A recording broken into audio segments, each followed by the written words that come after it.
Hi everyone, welcome back into the classroom out here in Pennsylvania. We're going to continue some of our rose studies, and we're on looking over at the course syllabus. We're on video 65, painting the 3 stages of the roses.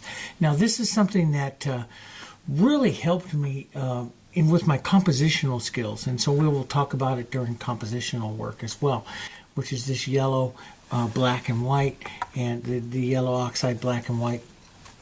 You can use anything that you want.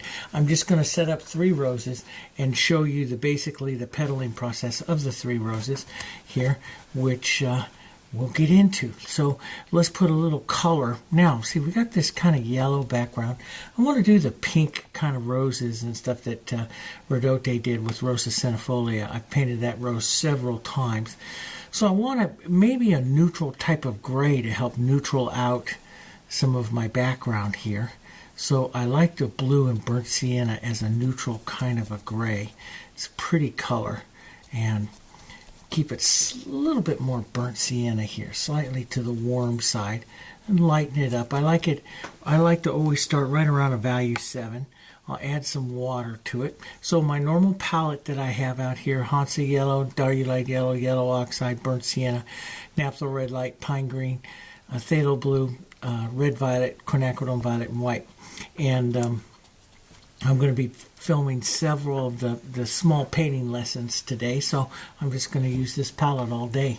Practice, okay? So let's put some of see, that's a pretty color. Break some of the yellow. So if I decide to leave some of this yellow, which I will, into the board, then I would want to maybe incorporate that into my flower somewhere. So that has to be part of my thought process. So let's take a nice pinky color.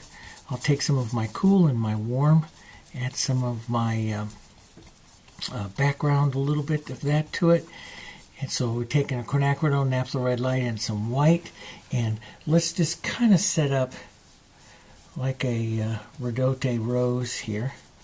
And I'm just going to block it in first here with my 3/4 inch here, and then maybe set that juvenile rose right up here, so it'll be about half the size. We could put a couple of buds down here. You can put a bud up over here. Sometimes I like to maybe come down here, maybe a couple buds, so this will be a little different down here. Okay, and I'll blur that into the background here just a bit. I like the blurred edges of the rose, the softer edges of the rose here.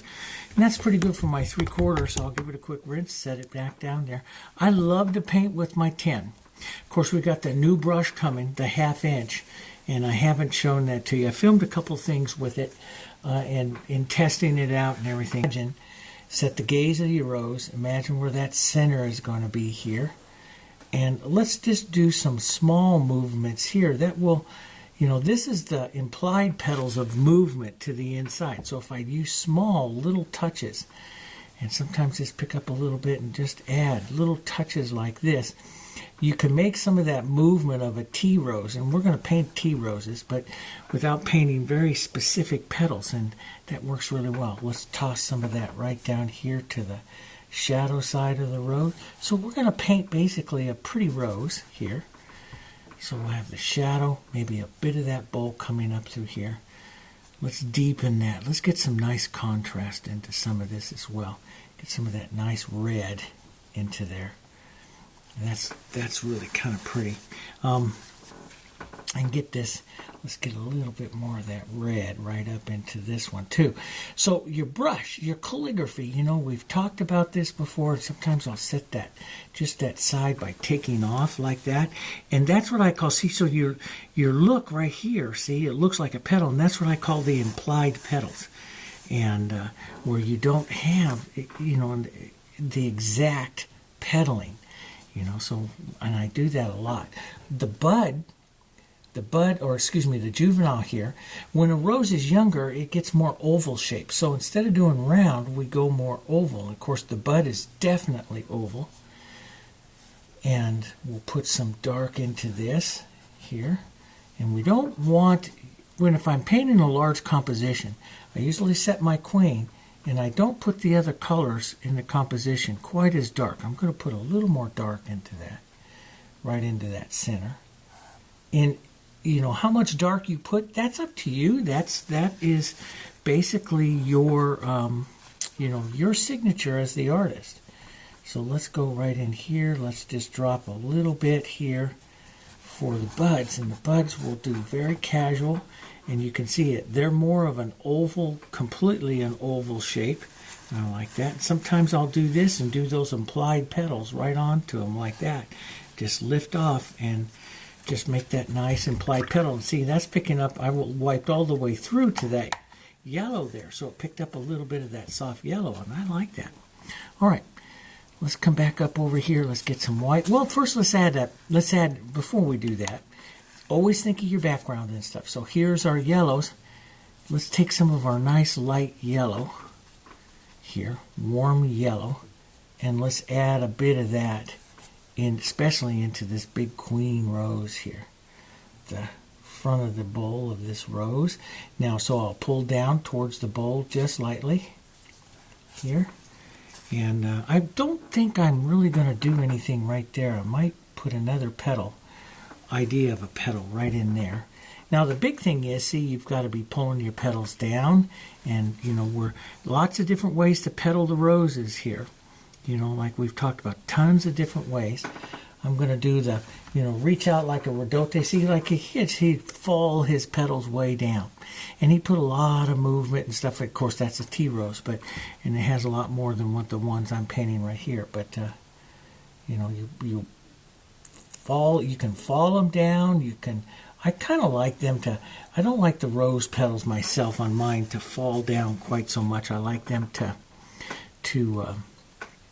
have a little bit of stiffness or life to them. I feel like they're dying when they're falling down quite a bit.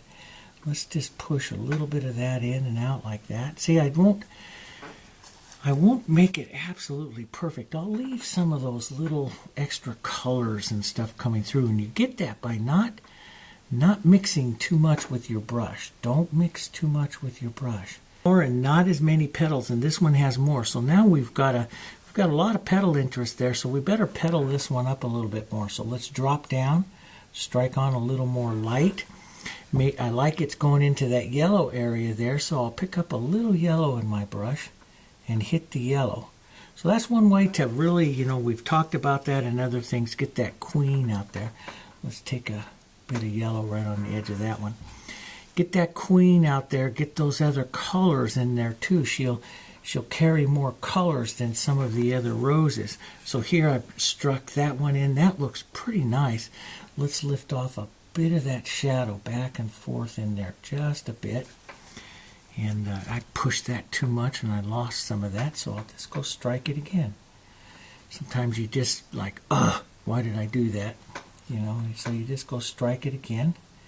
We'll bring it back into line. That looks okay. And maybe a bit more light right up here at the top, right up here. There we go. The movement kind of dictate the rose. I start to look at the rose, and I'll hit it with the movement of my brush. And if I think that, hey, yeah, that looks kind of like petals, I don't need to do anything anymore there. I don't. I'll stop. Let's just put a few little light marks back in there, like the tips of light little petals. Can have a few more little petals going on there. That's kind of pretty. Maybe a little more movement of some light color into that center. Sometimes I'll push the light and then I'll push a dark in there like that, and then my final dark, you can come back and just draw around a bit and get some of that nice movement of that. This gives you more movement, more things going on. I'll leave it more simplistic there. Now the buds get even simpler yet. So we're going to do basically hardly anything to these buds.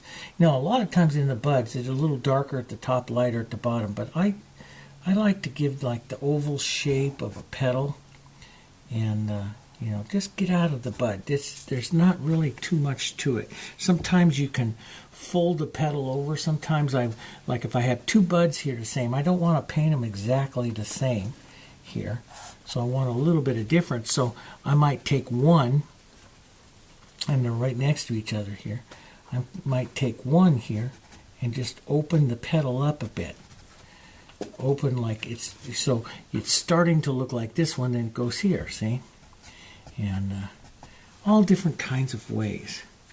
You can do more advanced leaves or simplistic leaves, and you see in Redote he does a lot of different shapes and stuff like that with his leaves.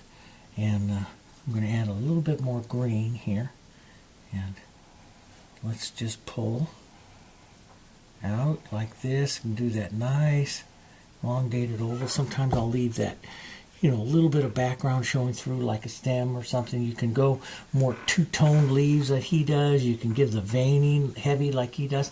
I don't really like to do a lot of the veining because I think that it detracts from the rose. It makes the leaf just as important as the rose. And yes, that is okay because you're painting a botanical. But if I'm painting something and the rose is the queen and the rose is, controls the composition, I like to make sure it stays that rose, the viewer's eye stays on that rose. That's what I like. And so we'll push that off. Yellow here, my light yellow, just a bit, because I see it showing up through there. So we'll just revisit that just a touch here. Few areas that pulls through. You could add some of that into your leaf, little touches and stuff. You could use that as, basis of little vein lines too, through some of your leaves. Just all kinds of fun things. But the big thing about a botanical setup, and you see me paint like this quite a bit really, is that you're pedaling. So the most petals, then the next, and then the least petals over here on the blossoms, the least petals. And you could put some of the greenery here, up over the edge of the blossom here as well. Give her a little more power there. A queen over her court, a little bit more power here like that. There we go. And makes a nice rounding rose. You could paint your roses though more like the botanicals of Redote like this, but to me I love this shape of a rose a little bit more than that shape of a rose, but that's all up to you. Okay, so the three roses that you have, they're great, and the reason why I added a video like this into the classroom was, for years I would paint one type of rose, a decorative painter, paint one rose and then repeat that rose throughout everything. And and that was so wrong. Now I broke that by studying Redote and realized, okay, there's three sizes of roses. I mean, how many times, for those of you that are decorative painters, have you looked at paintings and there's the same size of rose everywhere? That's not the way nature is. That isn't the way Redote and them cataloged it also. And so you would paint those stages of the roses. All plants have that. They have, when they're flowering, they don't all go big roses. They have different stages. And as artists, we can make more beautiful compositions by incorporating that. All right. Okay. We'll see you on the next one. We're moving over into advanced lessons. So I have my little thing here, advanced lessons. So I've got 3 stages, and we'll move into advanced lessons, multi-petals within a rose. Okay. All right. See you guys on the next lesson.